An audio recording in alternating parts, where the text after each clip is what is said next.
morning, everyone, and we'll go ahead and call this meeting to order. And it's a pleasure to have you all here today for the 911 Advisory Board. My name is Mitch Medigovich. I'm a Deputy Director at Cal OES, and this will be my final meeting. I'm going to be transitioning the chairman duties to the gentleman to my left, which is Pat Mallon. And Pat is the Assistant Director here for Cal OES and runs our Public Safety Communications division, and he has a long public service history for the state of California, many years with the Sheriff's Office, and then before that with the military, and before following retirement with the Sheriff's Office, he's also done exceptional work with LA Ricks, and so he's got an exceptional background and a unique background that comes to us where he's got law enforcement, public service, public safety, and also telecommunications. So we're very blessed to have him here. And Pat, I want to officially welcome you to the 911 Advisory Board, and it's a pleasure to be able to turn the reins over to you today. So welcome aboard, Pat. Thank you. Thank you, Mitch. I'd also like to introduce two new board members that are joining us today. The first is, Chief John Peters from Grover Beach, and Chief Peters has been with the Grover Beach Police Department since 2015, where he's held several. He's been the chief since 2015, and he had several positions with that department since 2006, including commander, sergeant, and police officer. He was a police officer and field training officer for King City Police Department from 2003 to 2006, and a police officer and dispatcher with the Fort Hunter Liggett Police Department from 2001 to 2003. Chief Peters served in several positions in the Dodge City Police Department from 1997 to 2001, including a police officer, detective, field training officer. He was a police sergeant in the Mays Unified School District Police, Department of 266, District 266 Police Department in 1997, and a sergeant with the Garden Plain Police Department from 1995 to 1997. He was also a police officer in Quincy Auxiliary Police Department from 1994 to 1995. Is a member of the Five Cities Homeless Coalition, the International Association of Chiefs of Police, National Rifle Association, the City of Santa Maria Measure U 2012 Citizens Oversight Committee, California Police Chiefs Association, Rotary Club and of Grover Beach, and the California Police Officers Association. Then also Chief Craig Carter, he of the Escondido Police Department. He resides in Carlsbad. He was appointed to the State 911 Advisory Board, and he has been the Chief of Police in Escondido since 2013. Where he served several different positions since 1992, including lieutenant, watch commander, detective lieutenant, captain, patrol watch commander, and patrol sergeant.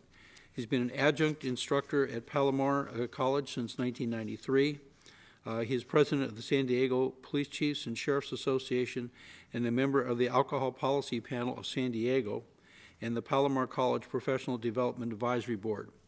He was co-chair of the Escondido Gang Reduction and Intervention Program from 2010 to 2012 and the chair of the Escondido Police Department's Efficiency Committee from 2005 to 2012. We welcome both Chief Peters and Chief Carter, and thank you for passing the baton, I think. And we'll continue on with the meeting. I believe Mr. Troxel needs to call roll. Sorry. Mr. DeMay, please call roll. No problem.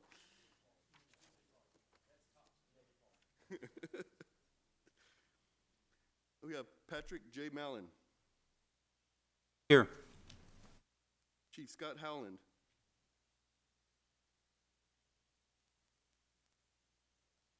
Charles Burdan. Present. Chief John Peters. Here. Chief Craig Carter. Present. Sheriff Corey Hunia. Here. Sheriff James Maley. Chris Herron, Here.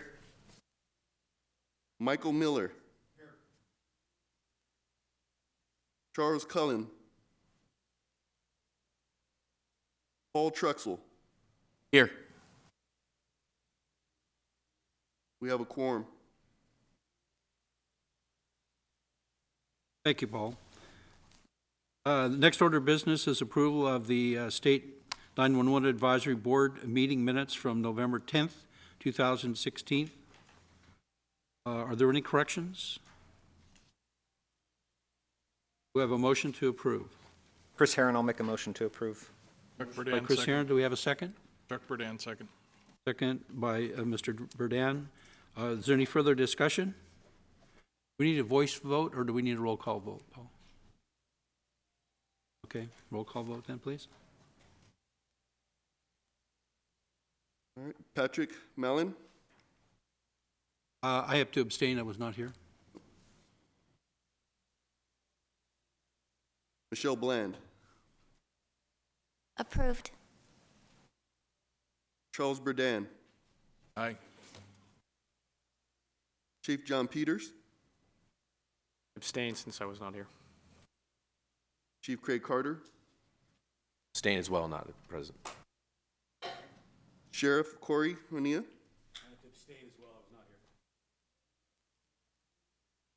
Chris Herron, Aye. Michael Miller. Paul Truxell. Aye. Meeting minutes accepted. Thank you.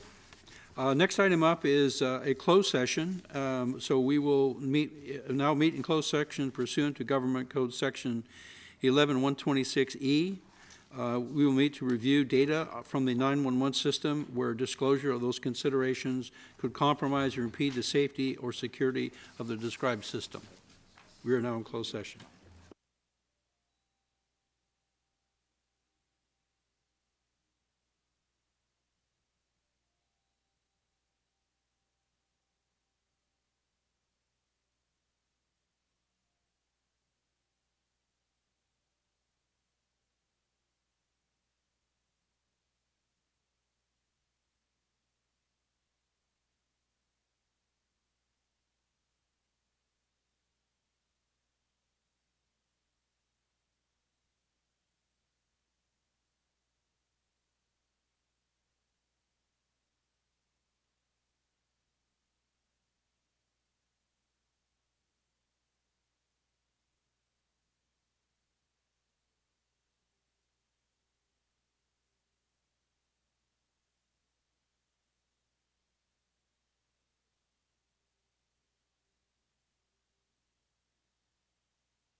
Okay, moving on, the next item up is a legislative update. Mr. Reggie Salvador, the Chief of the California Office of Emergency Service Legislative and External Affairs, will provide information regarding legislation that may impact the California 911 system. Good morning, Mr. Salvador.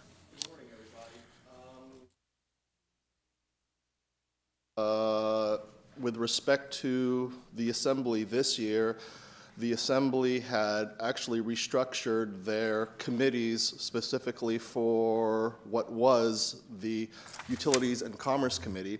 It had been divided into two new standing committees. One would be the Communications and Conveyance Committee, and the other one is the Utilities and Energy Committee. The responsibilities of the Communications and Conveyance Committee will be looking into issues of telecoms, broadbanding, etc., and the Energy and Utilities Committee will be looking into energy, renewable power, etc. So in terms of bills, there's about 5 bills, but they mainly deal with broadbanding, broadband conduiting, as well as site permitting for small cells. But the main 911 related bill would be SB 566 by Senator McGuire. And what that is doing is attempting to codify a CPUC order that was issued in December that requires telecoms to report within 60 minutes any rural outages to OES. And what it also does is requires them to also provide an estimated duration of the outage as well as when service is restored. So that is it for now. If anyone has any questions, I'll be free to answer. Yes. Can you give any information about any Sentinel legislation for this year? The administration is still continuing to discuss it, and we have also discussed with other stakeholders as well as the legislature, and we'll continue to discuss it. When we have further updates, we'll be sure to inform the board.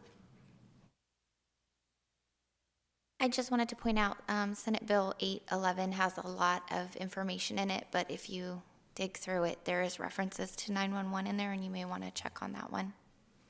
Yes, ma'am.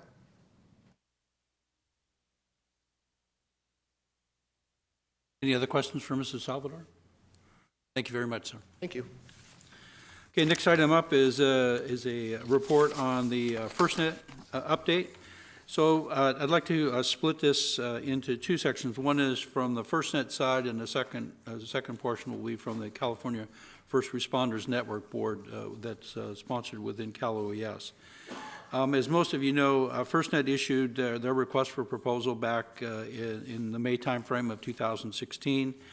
Once the responses were received, they went into an evaluation process, and And then one of the proposers, Rivada Mercury, had filed a lawsuit with the U.S. government over what it said was illegal and wrongful exclusion of their consortium from the First Responders Network Authority procurement process for a partner and to maintain the nationwide public safety. That ultimately did go to the federal court. In February and March, there was questions and statements that were received by the court. And then on March 17th, the judge ruled against Rivada Mercury, lifting the protest and allowing FirstNet to proceed. On March 28th, the FirstNet board authorized their chief executive officer to execute a contract. And on March 30th, Commerce Secretary Wilbur Ross announced that AT&T had won the $6.5 billion contract to build a nationwide public safety, and there was a widely televised signing process. So FirstNet is moving forward. I believe their plan right now is that within a 6-month time frame, so we're looking probably around the 1st of October, that AT&T and FirstNet will deliver the California state plan, following which our governor has 90 days to make an opt-out decision. If he does not opt out, then we're automatically in. From the CalFIRN board, the California First Responders Network board, going back into the latter part of 2016, I, as a member of the CalFIRN board in my previous position, started asking the questions, well, should the CalFIRN board at least solicit input from potential vendors as to things that should be considered. So an RFI was issued in the latter part of 16, and with the responses due back in the November timeframe. While those plans were being received, the CalFIRN board developed an evaluation process of the RFIs, and they created 4 separate evaluation teams focusing on specific areas of the responses. The responses back from the vendors was due actually January 17th, and in February they began conducting evaluations, which were completed in the March timeframe. And there was a lot of information that was learned from those the responses, and such to the extent that to really provide the governor with a full evaluation of not only the state's state plan delivered by AT&T, but what other options were. Yesterday, the CalFIRN board made a motion that our staff begin developing the template for an RFP. So we are doing that. We will have that ready to go. We're also at the same time hoping to have a collaborative development effort with AT&T and FirstNet over the next 6 months to ensure that the plan that's delivered by AT&T to California will meet our coverage needs. And California is a unique state because we've got some extremely dense population areas. We've got some sparse areas. We've got some very rural areas. We've got 109 tribal nations, federally recognized tribal nations that we need to pay attention to. So there's a lot of work that needs to be done over the next 6 months, and we look forward to participating with AT&T in that. Are there any questions? Hearing none, we'll move on to the State 911 Advisory Board, and Mr. David Wilson requested that the Long Range Planning Committee work with California 911 Emergency Communications Branch to provide better accessibility to call data reporting for the PSAP answering points, and I believe that report. Excuse me. That report will be provided by Butch Courier. Mr. Courier.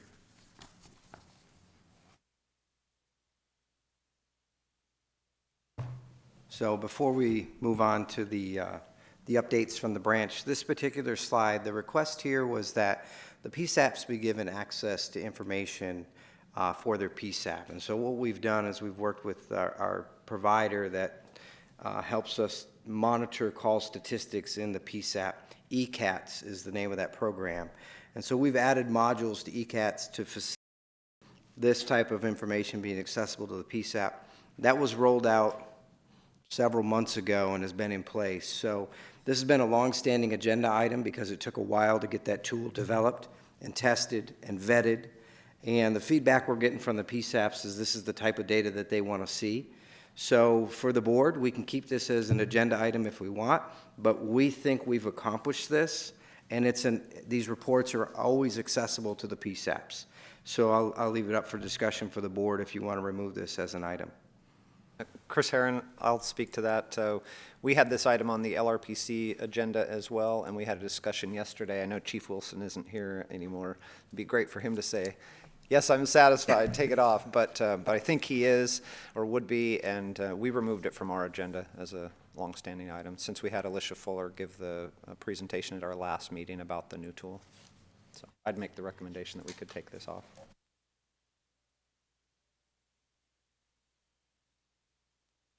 Okay, on the advice of council, what we'll do is we'll list it on the agenda for the next meeting with as an action item for a vote from the board to in consideration of whether to remove it or not. So we'll leave it on for one more month, and we'll move on from there. All right. Okay, next item up. Any further questions regarding this from any of the board? Next item up is the State Advisory Board on the 911 branch report. And again, Mr. Courier, you're up.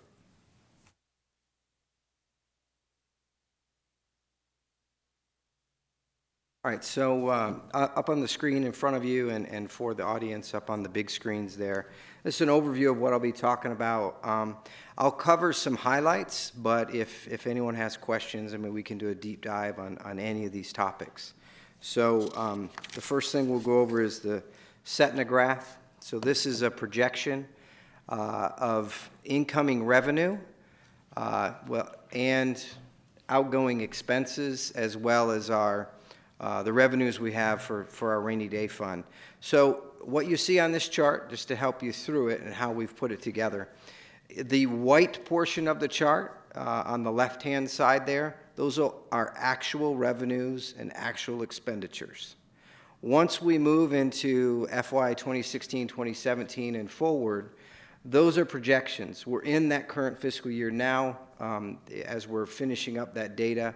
So those are projections based on what we in the 911 branch are seeing from the fund condition statement as what the revenue coming in will be, and then our outgoing revenue. So what we've done for outgoing revenue, we've gone back 10 years to calculate our average revenue for the 911 branch. The reason why we went back 10 years is because CPE is on a 5-year replacement cycle, 5 to 7 years. So we have to go back far enough to make sure those large PSAPs are included in this metric. If we don't go back far enough, then we leave out someone like LAPD. They're a fairly large replacement cycle. CHP is another one who causes a little bump in the outgoing expenditures. So we've gone back 10 years, and the average is about $102 million a year is what it takes for the program. So we have seen a slight increase in cost in some of the funding, for CPE and other things and network, but we've been able to offset with that with some of the cost savings that we've done in the office through some of the programs we're doing to take a look at this.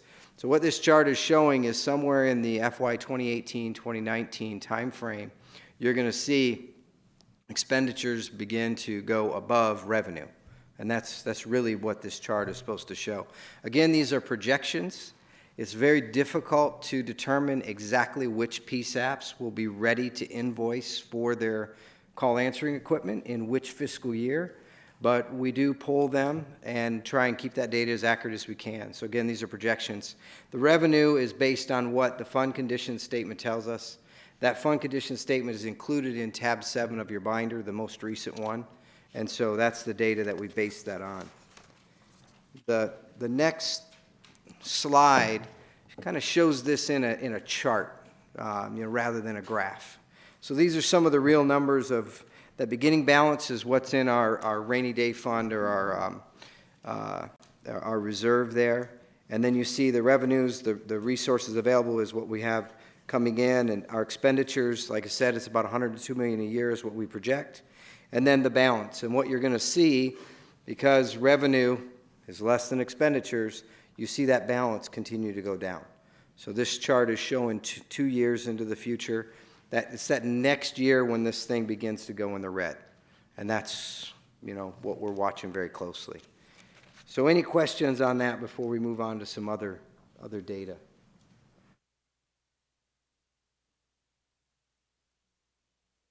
All right. The next slide is an update on where we're at for text to 911. So about a month ago, we were down at NENA, and we were given text to 911 presentations, and we had 3 breakout sessions, and every single one of those was filled to capacity of 100 or more. So there's a lot of interest in this, so I expect this graphic to be updating quite a bit as PSAPs are starting to realize that it's not such a scary thing to go to text to 911. Originally, there was this thought that there'd be this huge influx into the PSAP and demands on the dispatcher, and we're just not seeing that. Last year, there was about 29 million 911 calls. There were about 5,000 texts to 911. So just to give you an idea of the scale there. We're just not seeing the numbers. So the left-hand side of this chart at the top there shows that about 49 PSAPs are actually accepting text to 911 today. Below that, where it says selected TCC, that's the carrier that they're going to use to implement text to 911 in their center, and there's another 85 there. We anticipate all of those going live sometime this summer. There's a process where they have to coordinate with everybody in the county, so they kind of all move together at the same time. And there's public messaging and other things that are involved in that. So all of those listed there are pretty close to ready to go. They're just waiting for those last steps to be in place. The right-hand side of the chart lists some of the PSAPs that are aggressively in the planning stage. You can see those begin to move forward soon. And so these numbers will keep updating each time we have one of these meetings. Any questions on text to 911?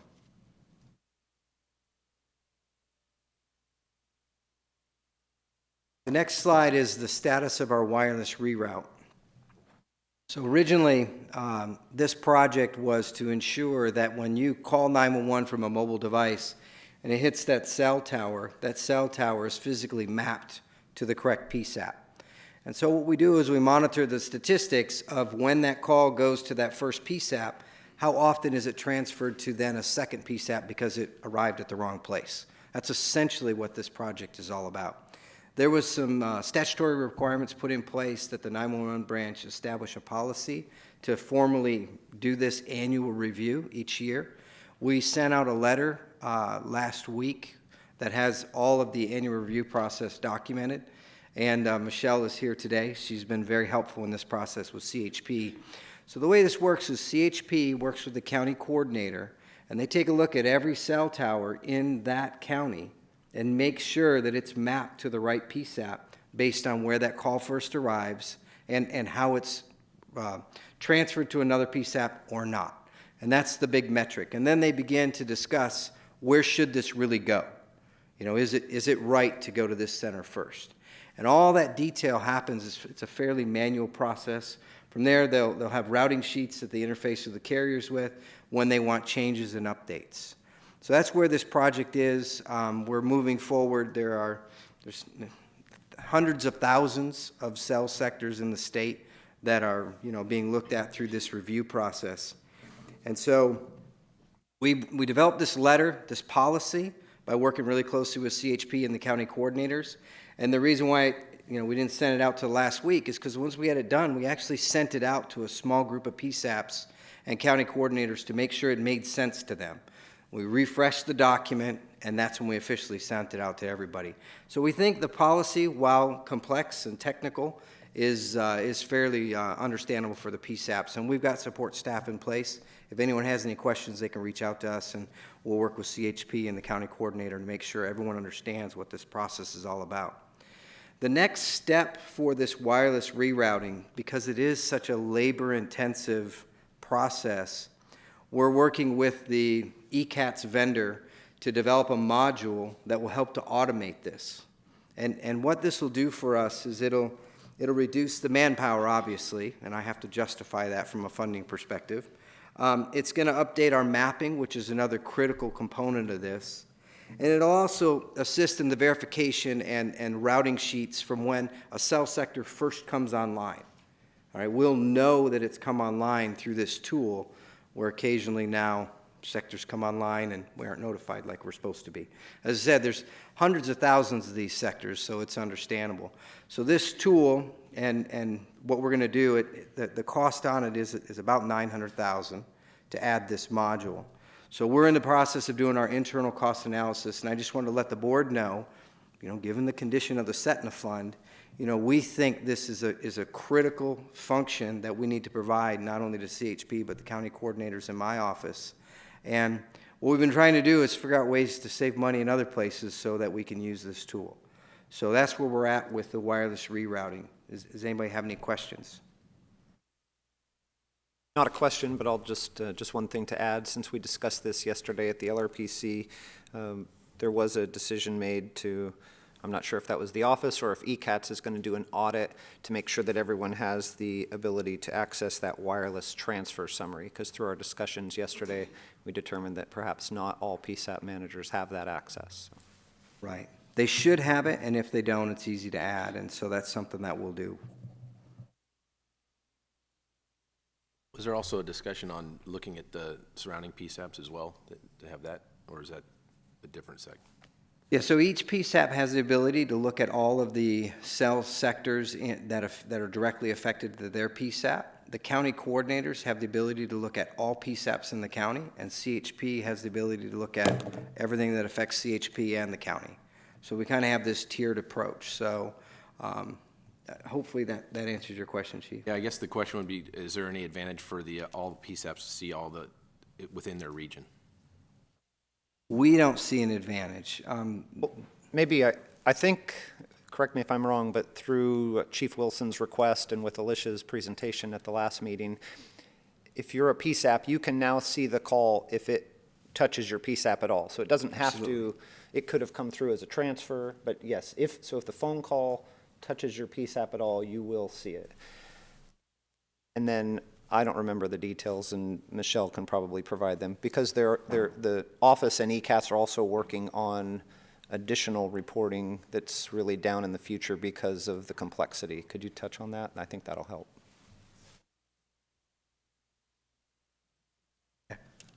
Michelle, do you want to add anything Sure. to that? So the request that was made originally was that the PSAPs be able to see anything that impacts them. So the audit that Chris Herron just referenced was, there's a report called the Wireless Transfer Summary Report, and there's also another report called the Transfer. So you have the ability to see any cell sector or tower where the call came to you or was transferred to you at the local level. And that's the concern that was brought forward, was can they see all the data that impacts their agency? And the answer is yes, through the Wireless Transfer Summary Report. At the county coordinator level, they need to be able to see everything that's in their county, because they do the decision-making for cell sector routing in partnership with CHP. So at that level, they have the ability to see all the calls that go to any PSAP within their county or CHP. And that allows them to see the data from both sides and make a good wireless routing decision. And at the local level, the overall decision was they were more concerned about the sectors that impacted them, whether they received a transfer or it was directly routed to them. And that the sectors maybe that are 2 jurisdictions over, while they're still in the same county, that if the calls aren't impacting them, that they maybe didn't need to be bogged down with all of that data.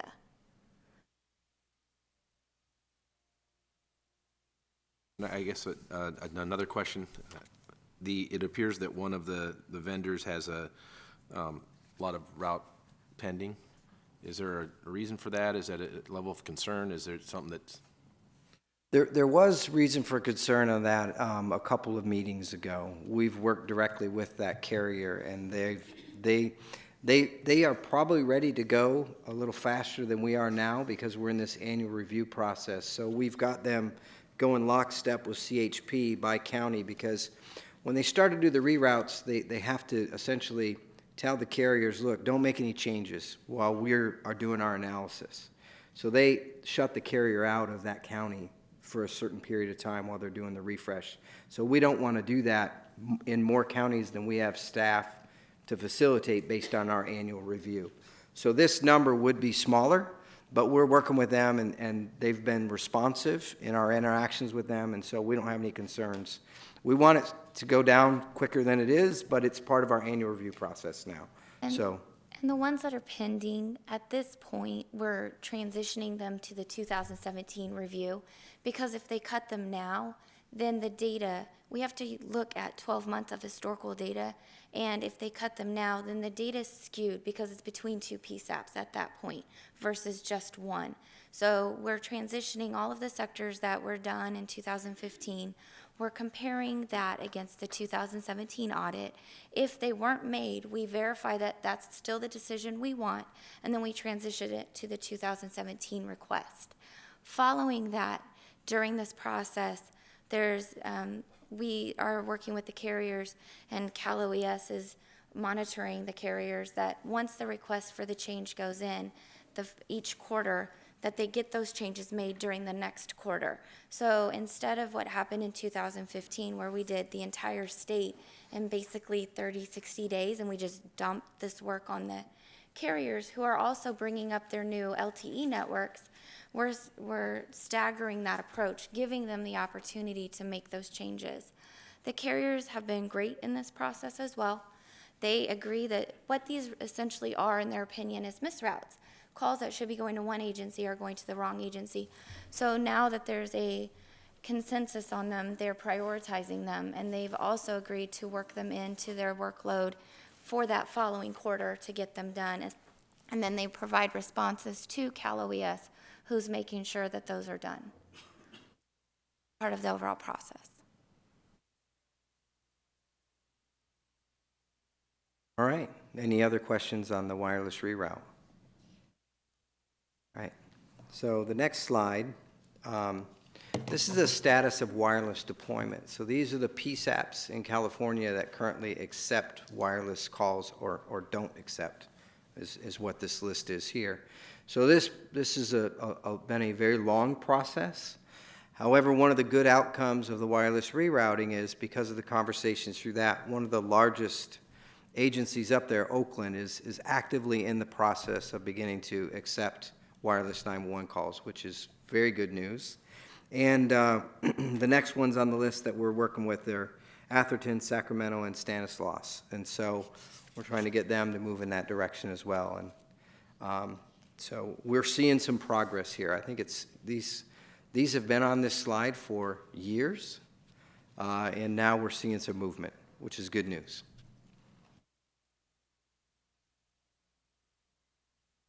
The last slide is certainly a moving target. Some of the data in front of you has changed since it was printed there, because it's contracts, and contracts change frequently.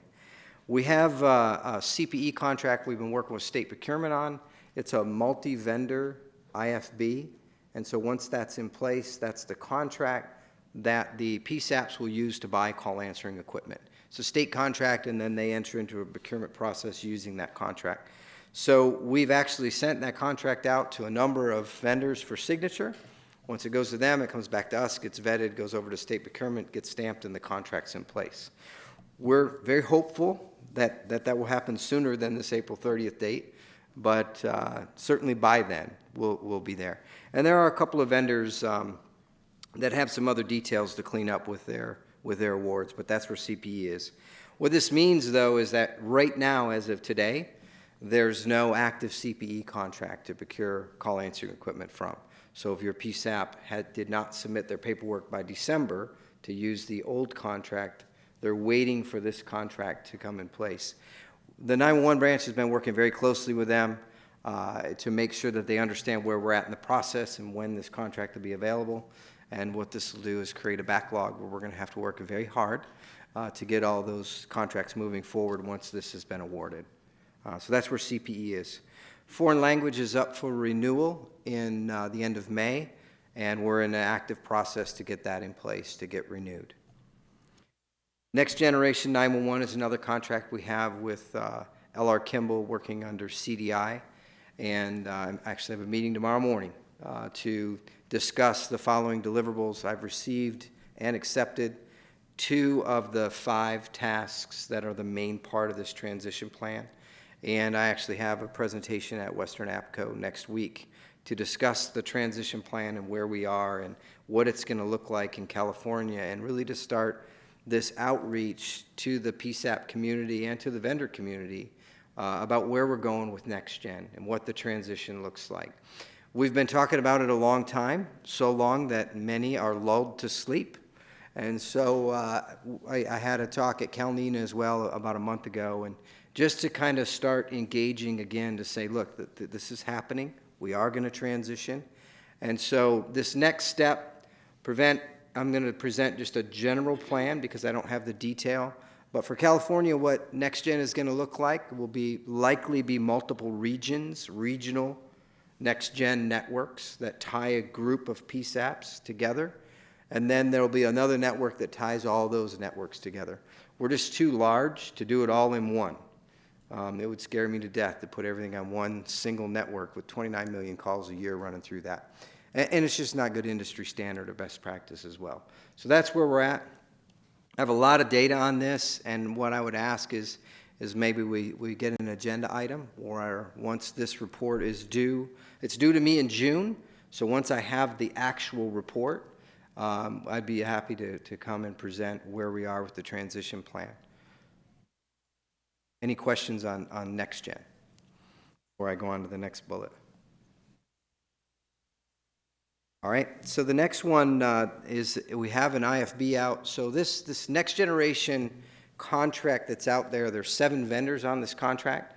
The main purpose of this contract was CalNet had next-gen services available on CalNet 2.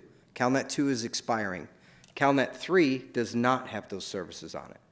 So anything that was out there in our pilot projects and the other things we were doing in the state for NextGen 911, there was no contract vehicle to move those projects to.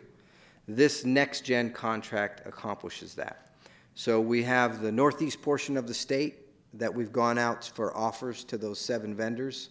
We've received the offers back, and we've finished our evaluation, and we're in the process of awarding that for the northeast.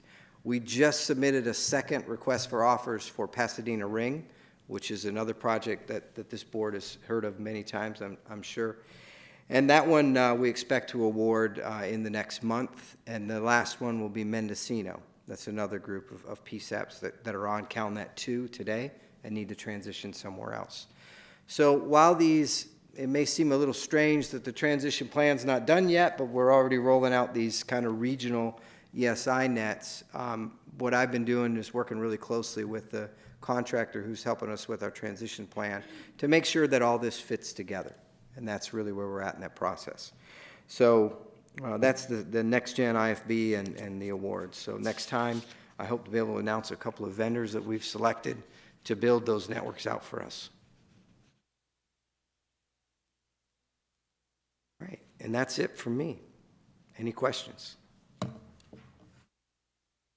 Okay, next item up is the report on the Long Range Planning Committee, and in Mr. Cullen's absence, we'll turn it over to I think it's me. Mr. Herron. And Charlie had a pre-scheduled vacation, so he extends his apologies for not being here. The Long Range Planning Committee, we met in January and then again yesterday. And so I have a couple of items. I think I'll do the easy one first, and that's just to mention that the Long Range Planning Committee charter allows each organization that's represented here on the board to have a member on the Long Range Planning Committee. And Sheriff, I'll put it on you. Just with some of the transitions that we've had with board members here in the last 6 months, currently there is not a state sheriff's rep on the committee. So perhaps for you and Sheriff Melee to chat a little bit, and if you'd like to assign either one of yourselves, or you can designate someone else to join us on the committee. And the other item that we discussed yesterday, and the big item, was the PSAP consolidation, regionalization, and the assignment to the 911 work group. So because we have several new members on the board, we'll give a little bit of background. The advisory board and subcommittees that I'm not sure if it was called the LRPC at the time, but back in 2010, they had created a document that spoke to and referenced PSAP consolidation. And so there was some discussion in late 2015 about whether that document should be refreshed. And specifically in November of 2015, there was discussion at the advisory board meeting that month. And essentially the board tasked the long-range planning committee to take a look at that issue and engage the 911 work group as necessary. And for those that aren't familiar with the work group is actually a group of representatives, about 9 or 10 people representing PSAPs of all sizes. So across the state, small, medium, large, extra large, police, fire, sheriff, they're all represented on that work group. And the reason that group was created a few years back now, three or 4 years ago, was so that they could really dig in, whereas the LRPC and this board have a lot of constraints on us in terms of public meetings. And so that group has been able to take assignments from the advisory board and the LRPC and, have conference calls, which we're limited and cannot, and really kind of get more work done, if you will.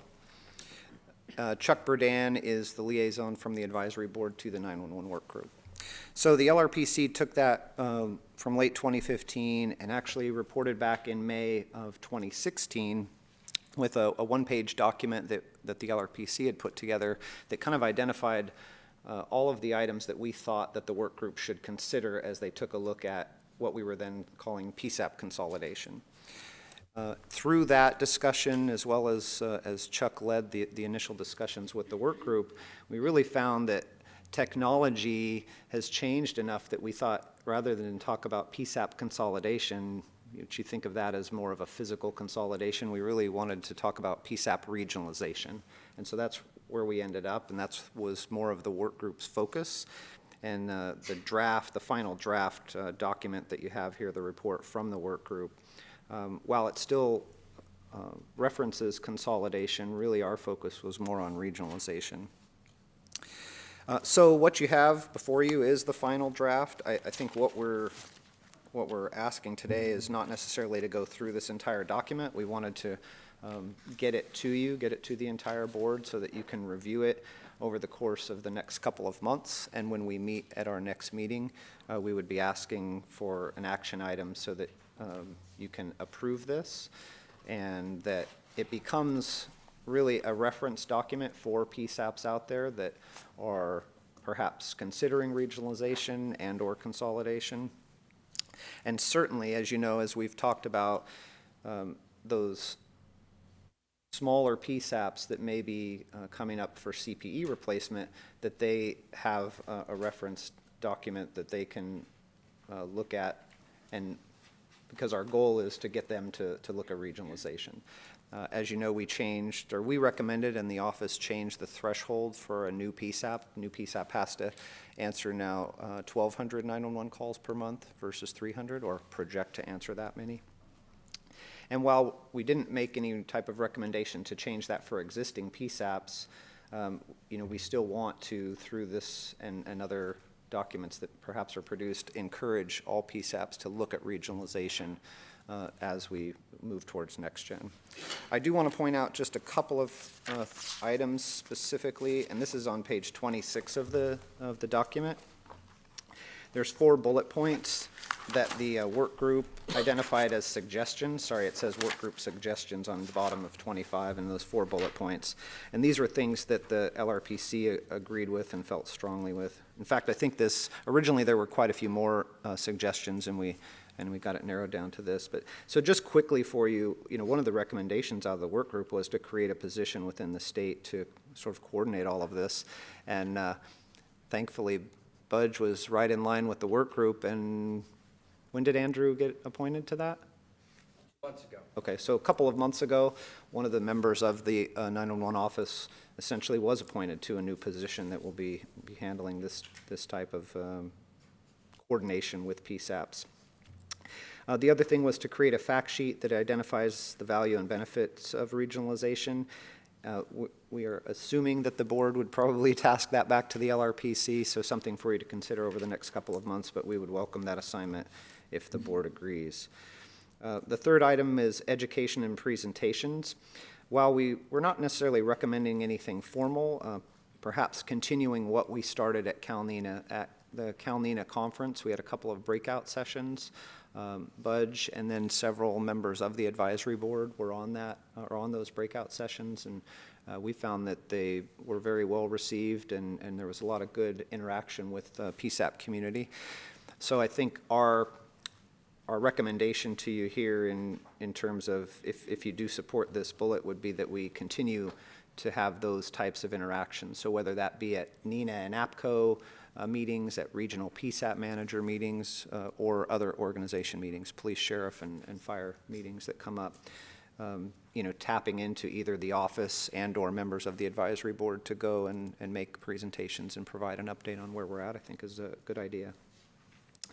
And then finally, the last recommendation was to work with the 911 branch on updating the operations manual. And through our discussions with Budge yesterday, we understand that with the new contract, or when the new contract is approved, the plan is for this to occur. So because the new contract will have changes in what is available to the PSAPs, there will be a review of the operations manual conducted by the office, and he'll consult with the LRPC and the advisory board as necessary to make changes there. Chuck and or Michelle, anything else to add? We were also going to ask the board if they'd like us to assist with looking at those residuals that were on the, in the funding manual. Oh, okay. Is that a separate item, Paul?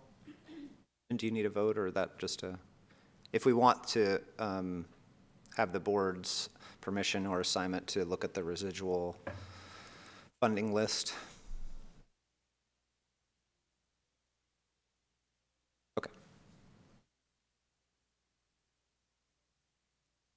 So just for the history for the new board members especially, the funding manual has a section of residuals. So if you have an allotment for your center to purchase 911 call handling equipment and there's additional monies left over, that you are allowed to spend those on residuals. There's a list of residual items in the funding manual that needs a review to ensure that that is what's necessary, and that's a good place to spend that money, especially with the current financial forecast of the CETNA fund, to ensure that we are spending those monies on equipment that is absolutely critical to the PSAP community. So That document was updated a couple of years ago, and so our discussion yesterday was that, perhaps it just needs a review. So nothing more. This request would just be to assign the LRPC to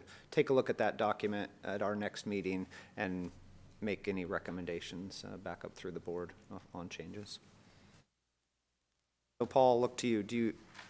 Do we need any further discussion or vote on the document? No, right? We're just that'll be an agenda item for next month. Certainly, if any of the board members have questions, please feel free to reach out to either Chuck as the liaison to the work group or myself or any one of the LRPC members. We'll be happy to answer questions for you. And then can we ask for a vote then to assign the LRPC the task of reviewing the residual fund? Yes, we can make an agenda item at the next meeting. So after you update your document, you could provide it to the board, or I can email it to the board beforehand so they have time to review it. So at the next meeting, they can actually make a vote on it. On the work group document, correct? Correct. Okay, and so good there. I think a separate request is just from Michelle, really from the LRPC, is asking the advisory board to assign the task of reviewing the residual fund at our next meeting. Typically, we have not had to agendize items on the advisory board meeting in order for them to assign something to the LRPC. No. Right, okay. So the document that you're discussing for the incremental equipment items, that belongs to the LRPC. So you guys already provided that before. So you can update that and reassign to the board, or reissue it to the board. Got it. Thank you. Sorry about that. As a question to that, would it also include the items that are maybe now relevant that weren't 2 years ago? So it would update it. I think that was. Yes, exactly. Because there will be again, with this new contract, there may be items that were not covered previously that we would want to be covered. In fact, there was Michelle had to come before the board last year asking for something to be added because it was something that they identified they needed with their new system, but it was not covered. So we would be looking at things like that. Okay, any further questions of Mr. Herron? Okay, we'll move on to the next item, which is the County Coordinator Task Force Report. Ms. Tracy Kessler.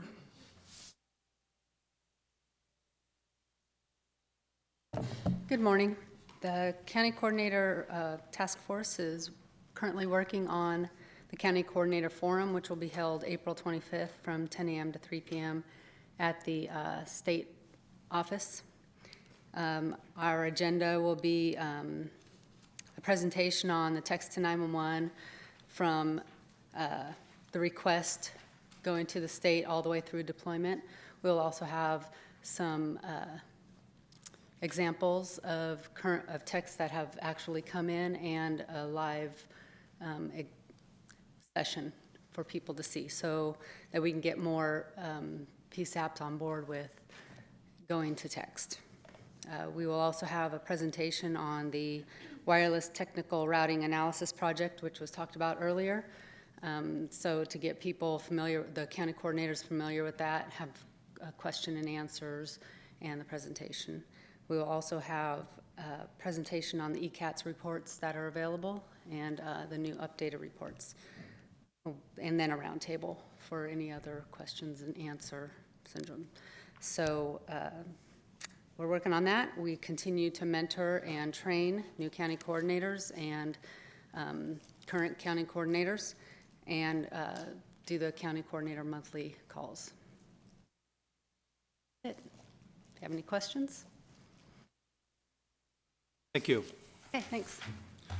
Okay, the next item up on the agenda is considerations for future board meetings. I believe the next meeting that we have scheduled is June 15th. That will need to be rediscussed to allow for people to attend. Okay, so we will coordinate with your calendars to try to arrange a date that will accommodate the most board members that's possible. And as far as agenda items, so far I have 3 agenda items for consideration at that meeting. One is the call data reporting, whether we want to continue that as a standing agenda item. 2 would be the LRPC member recommendation to incorporate 1 additional person from the Sheriff's Association.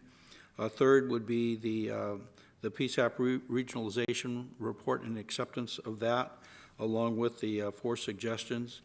And the residual funding question, council has advised that we don't necessarily need to agendize that, so we can have the long-range planning committee just move forward on that. Are there any other items that the board would request be on the agenda?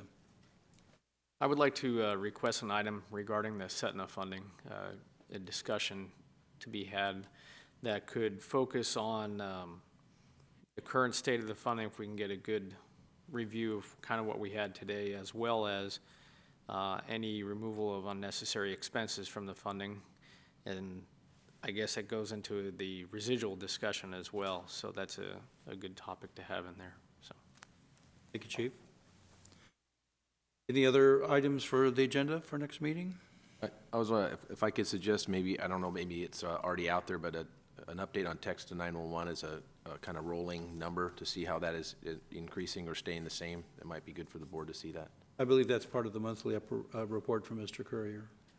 And then I'm not sure if this is an agenda item or if a request for just to have it as like a 10,000 foot level. There's a lot of talk today that I'm learning a lot of stuff as I move, and wanting to know how many PSAPs there are and how many calls come through those PSAPs is more of a factoid, I guess, if I could. Certainly. We'll have Mr. Courier develop a full presentation on the state's 911 system and its status for you. Okay, any other items for the agenda? It will now move on to public comment. Public comments will be limited to 3 minutes per person or organization. Those providing public comment may choose to supplement their testimony with written statements that will be made part of the official public meeting record. Are there any public comments? Going once, going twice? Any public comments? Okay, there being no further business, and if there is no objection, the meeting will be adjourned. Actually, I have just a couple of items. Okay. Sorry. I think we'd be remiss if we didn't mention that next week is National Public Safety Telecommunicators Week, or I just call it National Dispatchers Week, April 9th to the 15th, so just a reminder for everyone watching and here and in the audience. I just want to make a comment, since I didn't speak when Bud spoke, but on text to 911, we can't talk about it enough, so LA County is moving forward. Ella's not here to plug it, but it was kind of on the screen. I can tell you that behind the scenes, the testing is continued. Just in my PSAP in Santa Monica, we tested AT&T, Sprint, and T-Mobile just early this week. So still a big push down there, and the hope is that LA County is going to go live this summer with text to 911 across the entire county. Hopeful on one of the big ones joins in, but I'm sure there will be some pressure for them to do so. So that's going to be more than 10 million people being covered. So the message there is, if you're out there in the PSAP community and you're not thinking about text to 911, you need to reach out to the office, because I think when LA County goes live, that's going to put a lot of pressure on the rest of the state to be able to say, yes, we're moving forward, and if not, why not? And then the last thing, are you going to say anything about Sheriff Bonner? Or will you? Yes, I will. Okay, thank you. That's it, thank you. For those of you who know Sheriff Ed Bonner, he retired recently, and he was the longest-standing sheriff in the state of California, 43 years of public service, with just over 20 years of that being the sheriff of Placer County. He's retired locally in the Loomis area and still has plans to be active throughout California. So he was a member of this board and actually was representing the Cal Sheriffs. That's how I got introduced to the board and eventually transitioned to Cal NENA. So we wish Sheriff Bonner a happy retirement. Absolutely. Thank you, Paul. Any other closing comments from board members? Hearing none, we stand adjourned. Thank you.